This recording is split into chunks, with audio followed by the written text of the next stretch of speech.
Guys, we are live and we have our new setup. Thanks for bearing with us. I'm going to be talking to Rob.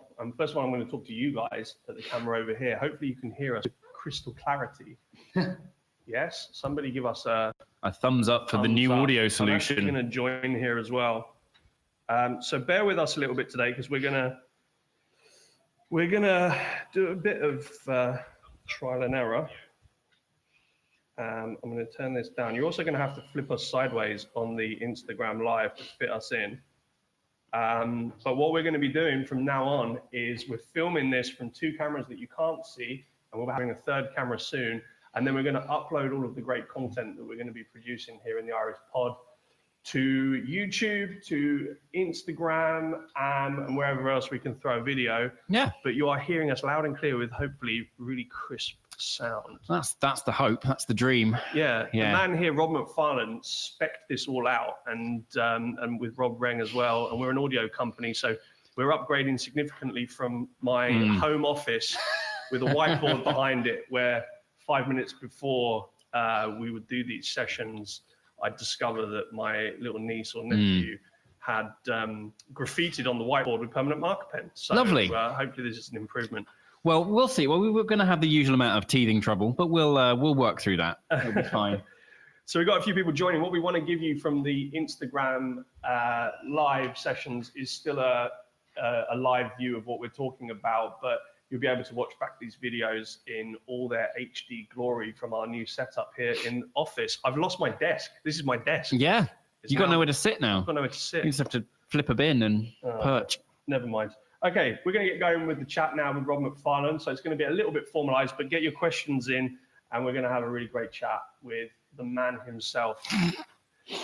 Rob, welcome to the Iris Pod again. Oh, it's nice to be back. It's a little different from, like you said, being in my house on a laptop. But something about that. I mean, I'm a sound engineer. I'm aware of this, but having a hot mic in front of you, you're suddenly like, oh my god, everything is being captured. Yeah. Whatever you say in the next 30 minutes or so is going to be, documented. And I've normally got a mouth like a sailor as well. So there's that added level of sort of, I've got 1/4 of my brain constantly whirring on just the filter. Yeah, well, the head of HR for Iris hasn't joined the Instagram live chat yet. So you're fingers safe. crossed. Fingers crossed, yeah. Listen, mate, you, first of all, let's talk about this setup.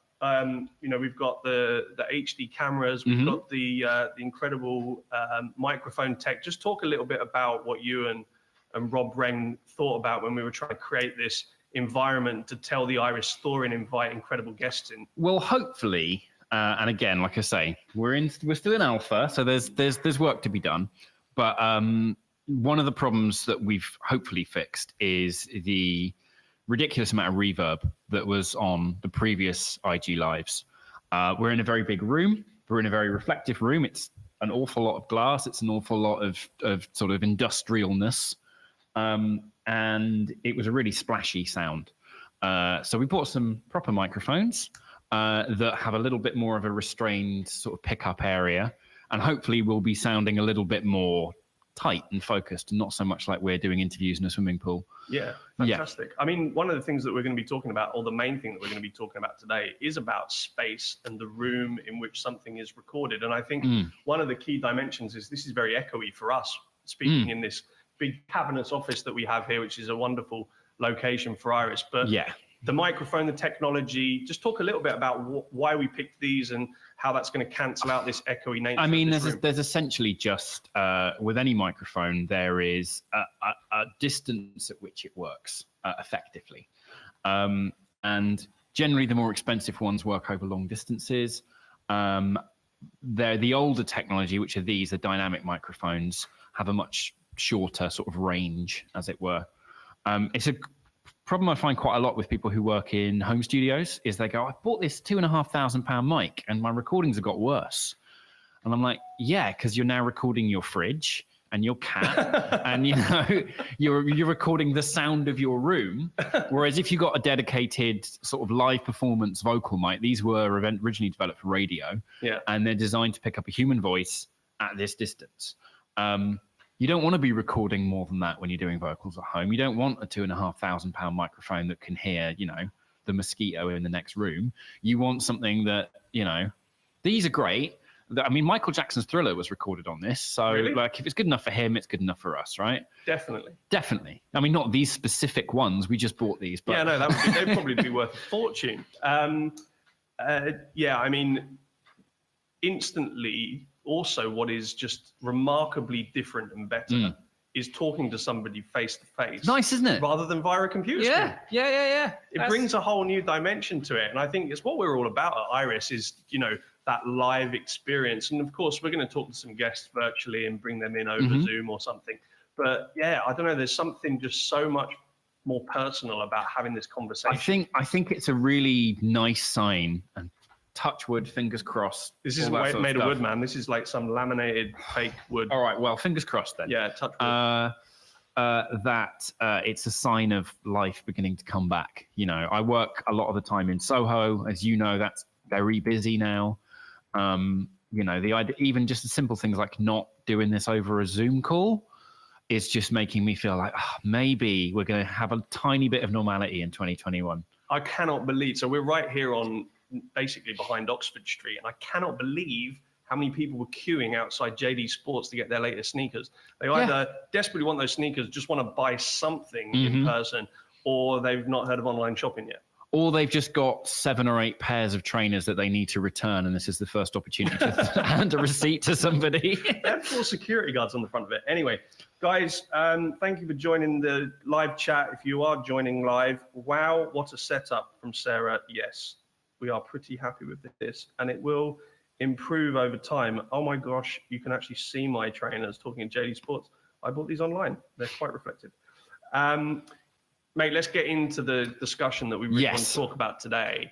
You wrote a fantastic article, which we published this week, around spaces and how audio is recorded and the importance of the space in which it is recorded in. Sure. Tell us a little bit about what you were saying in that article. Well, I mean, fantastic is generous, but thank you.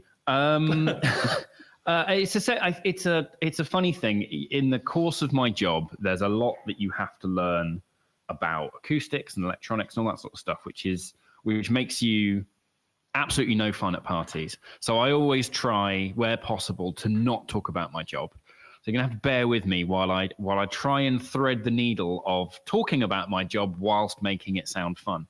But the main sort of cut and thrust of the article is, as these mics demonstrate, anytime you use a microphone, you're not just recording the thing you're pointing it at. Yeah. And the thing that you'll inevitably notice 9 times out of 10 when you record even just a voice memo on your phone is when you and I talk, our brains naturally tune out the sound of the room. You know, we're aware that this room has a reverb. If I go, suddenly you're aware it's a lot more reverb because it's not your own voice. And voice notes are the same. You'll suddenly hear a lot more reverb on the thing because essentially that reverb is always there. We just don't hear it. And what reverb is essentially, as you and I talk, we can draw a straight line from my mouth to your ear. That's where most of the sound is. But then we're also getting a whole load off this wall, which goes my voice, that wall, your ear, that one, and then the one all the way over there, 30 meters or wherever it is. All of those reflections, all of those bounces arrive at your ears at different times. And the amount of time it takes for all those reflections to stop is how we know how big a room is with our eyes closed. If I put a cardboard box on your head and you had a blindfold on, you'd know, because as soon as you spoke, the sound would be right here. And if I took that box off and you were suddenly in a cathedral, you'd know that the room had got bigger as well. It's a sort of vital evolutionary thing that we developed as part of our sense of hearing. And in the context of day-to-day life, you don't really think about it until you get in the car, and then you notice that suddenly things sound a bit deader. And then, like I say, you go to a church, and you're like, "Oh, it sounds great in here." Is deader a word? Oh, well, I mean, in audio it is. In audio, because you have something sound live, which is reverby, or you have something sound dead, which is no reverb at all. It's funny though, because a car, I mean, that's my primary place to listen to music. Why does I just soft like surfaces, right? Not no right angles. Yeah. So anytime we're in here, you got distances that sort of pile up together, because the distance from my mouth to that wall in your ear is the same as the floor. The car has got no parallel surfaces, so none of those reflections ever go in the same direction. It's a very diffuse, randomized environment with lots of soft surfaces, and it just eats reverb. So I'm always intrigued by this. So you're in the recording studio, you've laid down a banger with whoever, and that room has some aspects to it which make that song unique simply by the environment that it was recorded in? Or are you trying to nullify that? Both. So if I'm recording a contemporary pop vocal, we'll normally add reverb artificially afterwards. The reasons for that are because you might want to change it, or you might want to make it longer or shorter or louder or quieter compared to the natural dry voice. So we'll usually use an artificial one. But of course, like I just said, all rooms have it.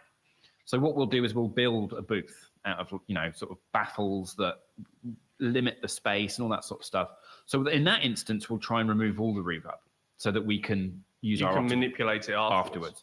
But if you're doing, say, a drum recording, we'll usually heavily utilize the room. And that's where different recording studios get their unique sounds. The reason Abbey Road Studio 2 sounds so fantastic is because it's a cavernous space in which you can fit an orchestra. If you record drums and you put a microphone at the other end of the room, it still sounds great. A good example is if you listen to any Led Zeppelin intro featuring drums, hugely open, sort of sustained reverb sound. Compare that to like Bee Gees, which is that dry, tight disco sound. That's two instances where you use space in music to denote a different thing. We're sort of evolutionarily primed to hear reverb as a sort of powerful sound. That's why when you've got like God characters on TV, their voice is always big and boomy and reverby. Yeah. Because the idea is if something's reverby, it's far away. And if it's loud and it's that far away, it must be huge, right? And so it's a way, using reverb in songs is a way of adding scale to something. If I put a kick drum with a huge amount of reverb on it and make it really loud, you're like, that is the biggest kick drum because it's clearly 200 meters away and it's still that loud. It must be huge. Whereas no reverb, if I use no reverb on a voice, it sounds like it's really close, like I am now, because you're not hearing any of the room. That means that person must be right there. And that's, it's a way of indicating distance and scale. And especially when you sort of manipulate it in the studio, the amount of reverb you use will determine to the listener how far away something sounds and how large it is. Interesting. What are your favorite places that have been memorable to you recording epic songs that you've laid? I mean, I did a fantastic record with Chase and Status, and we rented Studio A at Metropolis. And they've got Freddie Mercury's piano there from when he did, I believe, Innuendo at that studio. And they built this incredible wall called the Armadillo, where basically instead of a corner, it's various sheets of wood that sort of curve up in a sort of semi-sphere. And of course, anytime you play the piano, the sound hits that corner and then is reflected back down towards the piano. You get this lovely, spacious sound. It's a great sounding room for drums and piano. Dean Street Studios, where I work at the moment, has got possibly one of the best sounds I've sort of used for tight, close drums. Love it. Really good for vocals there as well. It depends. It's so dependent on what you're doing with the record. And I think that's... How do you mean? Like what? When you say dependent on what you're trying to do with the record, so what do you mean? What does that? Well, because the nature of the space will have, each room has a different tone. So when you blow across the lid of a Coke bottle and you get that note, yeah, right. That's the resonance, which is basically if you move air inside that, the size of the bottle will determine what note you get. So you can do things where you can fill them with different amounts of water and play little tunes, which sounds is very cute. Sounds like a video we should do with TikTok. 100%. We could do. We'll write an Irish jingle on some. Oh, excellent! Yeah, brilliant. We haven't got enough going on. We'll. But essentially, the same thing happens with rooms. It's just a different scale. It's depending on the dimensions and the size of your room. Certain frequencies will ring, and other frequencies will be deadened. And die out much sooner, as well as the length of the echo that you get or the reverb that you get in the room.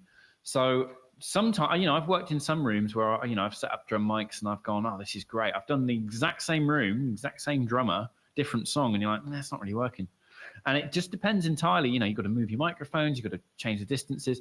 Space is one of those things that like I say, we don't think about because we don't deal with it in our day-to-day life, really. But quite often you'll find that people who don't like working in their office because it has a horrible tone and their voice sounds really... affecting their mood or... Yep. What? Yep. That's also why when you go into a cathedral, that reverb gives you that sense of having to be quiet.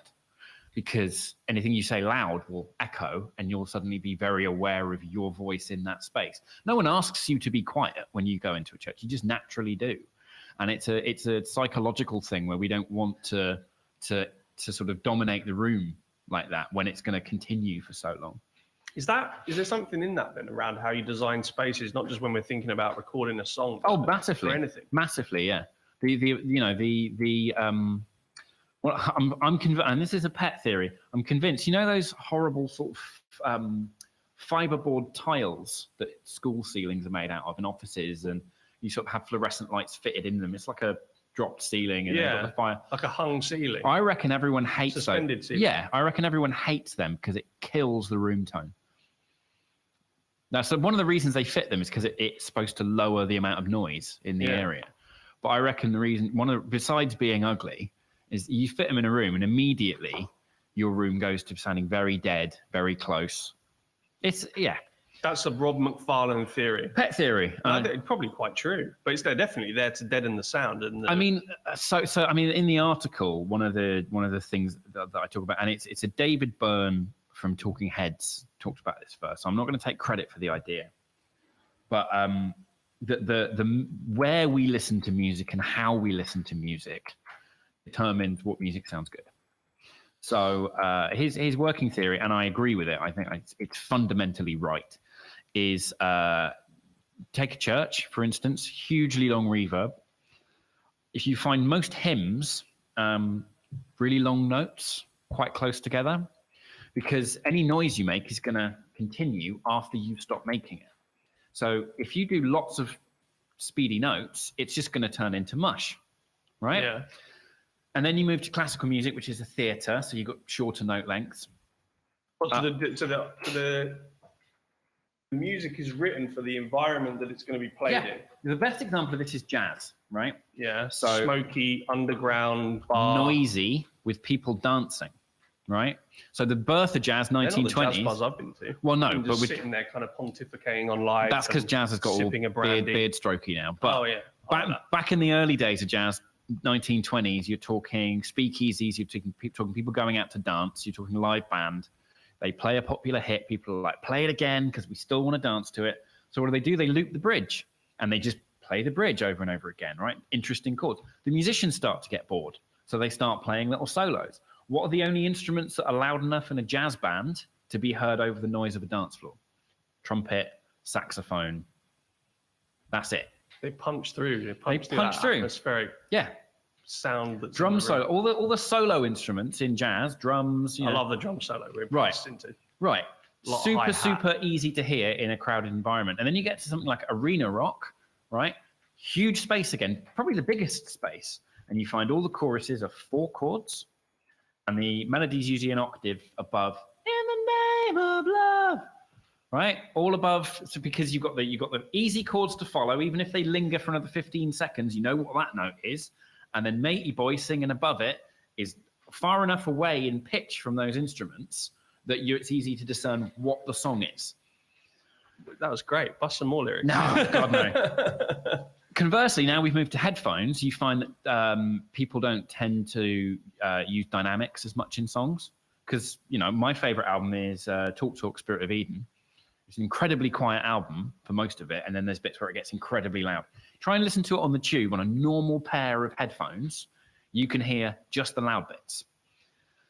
You listen to something contemporary, you can hear the whole song, and that's because the dynamics of the song have been made loud all the time. Because people are on the go, they're listening primarily on headphones, and if something gets incredibly louder when you're wearing headphones, what's the first thing you need? Take them off. It's also why music nowadays is a lot bassier, because people can hear a lot more bass on headphones than they used to in the 70s. I'm sure there were lots of 70s disco artists that would be loved to do some dubstep sub basses. But the fact of the matter is, even if they wrote them, no one's going to hear them. Yeah, yeah. What are the conversely? If you turn up and you're trying to optimize the sound for a room, and you're just filled with dread as soon as you walk in. Surely there must be spaces that are just difficult to fill with sound, or you just know are going to cause you some. Oh yeah, challenges. I've got one of my very best friends is a TV production sound guy. He's the guy with the boom and the mixer strapped to his tummy. And he has a constant fight with TV directors who'll walk into like a swimming pool and they'll go, yeah, we'll do that. We'll do the interviews in here. And he's like, no, we won't. Like, it's going to sound awful. I'll be fine. And his thing is like, you pay me to tell you. And if you're going to if you're going to ignore what I'm saying, then I'll just take the free money. Waste your money if you want. Yeah. No, there are spaces. I mean, small spaces are a problem. Because although you don't have much reverb, you then get into weird tone where, it's a bit like putting a cardboard box on someone's head. You wouldn't record a vocal in that because you get the sound of the cardboard box. If you're going to record in a small room, you definitely get that. The number of home recordings I've dealt with where someone's built a booth by like going into their wardrobe. And they go, it's great, there's no reverb. And I'm like, yeah, but have you listened to it? It sounds awful. Well, we've all been in our wardrobes at home, haven't we? I've been working virtually, so there's been a definite mix of things, and of course, the technologies that we're talking about are about making everybody feel in those virtual digital settings as if they're in the room, or from a music point of view, that they are listening to that, to that song or whatever it might be, as if they were in the room listening to the live performance. Do you think it's something that, just from a music point of view, do you think it's something that's been missing? I think, you see, I always try to not be an old man shouting at a cloud, complaining about what the kids are up to these days, right? I always have to kind of try and remember that, my primary job is to help musicians make music for the audience that there is, not the audience that there used to be or could be. A lot of kids these days, their primary music source is YouTube. They don't have decent internet, so it's 144p, 25 kilobit audio coming out a speakerphone. It's not ideal in terms of a fidelity context. And you know what? If that's how they get their emotional kicks, and I have to remember that they're having just as nourishing an emotional relationship to their music as I did with mine, even though I think theirs is awful, right? You speak like you're some sort of ancient old man that Oh yeah, it's because I work in a basement. I'm actually 92. I've just never seen the sun. You need to take your vitamin D supplements. Yeah, mate. We call it the studio tan. It's a pearly white skin and olive tan teeth. Very good. So I try to not sort of criticize the way people listen to music, but I'm going to because I want to. The fact of the matter is, without a decent playback system, you're not going to hear a world of difference between high resolution stuff and low resolution stuff. But we have them now, right? Good audio is not hard. If you want a good playback system, get the Iris Flow headphones. They're probably one of the best on the market, right? At any price point. Even at lower price points, you are getting a decent playback experience. And then it does matter about fidelity. It does matter about where are you getting your music from? What is the source? How is it treated? How has it been treated on its way to you? Yeah. And I think one of the things that we're really missing is that cultural idea that there is a best way to listen to music. If you look back in the 70s, right? People had listening room. Imagine this. They had a room in their house where they would set up the hi-fi and they'd put a record on and they'd sit down and they'd listen to it. Yeah. No one does that now. Eames chair, right? Cable with a kind of curly thing plugged into to the point hi-fi. where when Memorex wanted to advertise their new cassette tapes, they had a person in their listening chair because that was so culturally acceptable that everyone would have known what the context was just seeing a guy sitting in an armchair. Maybe we should go back to that. Well, I think the reason that has gone is because digital audio for the longest time was not that great. Playback systems were not that great. And as a result, we've sort of lost culturally the idea of the value that a well-recorded, high-fidelity bit of music can give you emotionally. And it's like I said it before.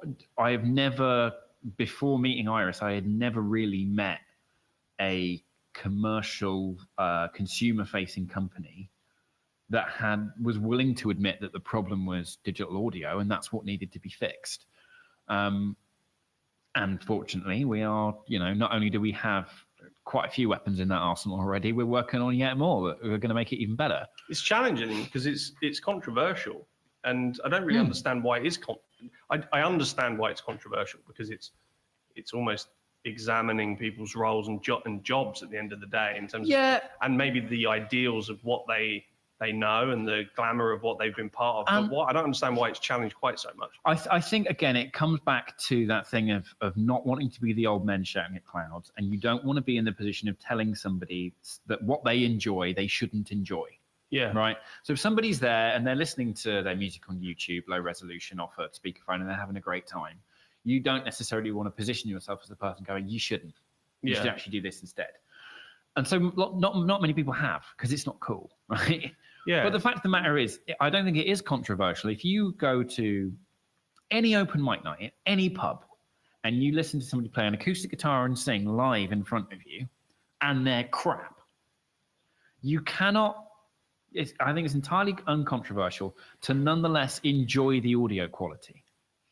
So when you get a good player and a good singer sat in front of you, playing in front of you, I don't think it's controversial at all to say that is leagues better, miles, incomparable to listening to digital audio.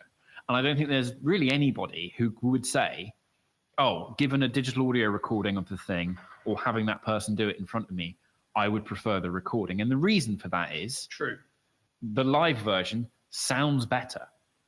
And there's something emotional about the attachment to the performance and how it feels when it's live. Of course. I mean, then you get into the neurological thing of, why is that? Why are you so much more emotionally engaged and focused when the music is live? Yeah. Compared to listening to the exact same audio reproduced digitally. And I think a lot of that is because you would miss the vital element of there being a space around it where you are receiving, to use a tech term, in phase and out of phase audio from lots of different directions that your brain is having to process, or a lot of that processing is done for you as soon as you use a speaker, because it can't do in phase and out of phase stuff at the same time. Nerdy as hell, but no, that's why we love talking to you. Absolutely love it. We're running out of time, guys. If you've got any questions on the live, then get them in now, because we're going to wrap up in a second. What are you working on at the minute? What's coming later this year? Not just Iris, but in terms of your role at Dean Street and the artists that you're working with. So I'm still... That you're allowed to talk about. Yes. So I am working on upcoming projects Thing is, I don't know who I'm allowed to talk about. So maybe play it safe. Yeah. So there's two massive ones I can't talk about. But otherwise, I'm still writing and producing. There's an artist I work with called Cameron Hayes, who I'm excited to do some more with. Check her out on Spotify because she's excellent. I did a weird mix within the same 24 hours. I did a 12-hour day with Central C, UK drill extraordinaire. And then the next 12 hours immediately following it was JC Stewart, who's a lovely, fantastic sort of acoustic singer-songwriter. And that was a hard left turn, I can tell you. I'm working on upcoming project with an artist called SX, who is not only one of the sort of best producers that I've ever had the pleasure of working with, but an absolutely incredible singer. And then there's a couple of pendings. I've got a meeting tomorrow with Basak My New Leng, who I'm starting to work with, who are, again, also just peerless at what they do. It's an exciting time. I'm very happy that the music industry is slowly coming back to life. Is it? Yeah. Does it well, feel Reading and Leeds is on. Yeah. So people are getting excited that there will be gigs again. Yeah. Some odd headliners. Look, I mean, it's 2021, man. What are you going to do?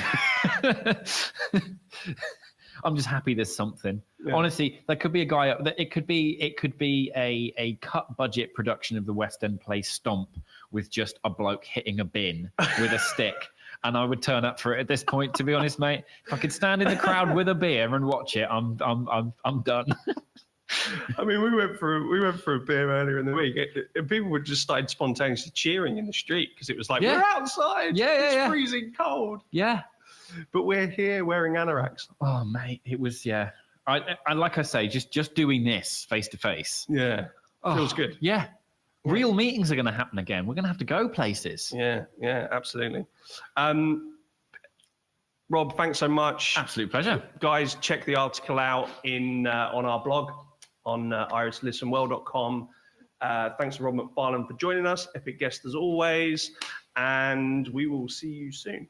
See you later.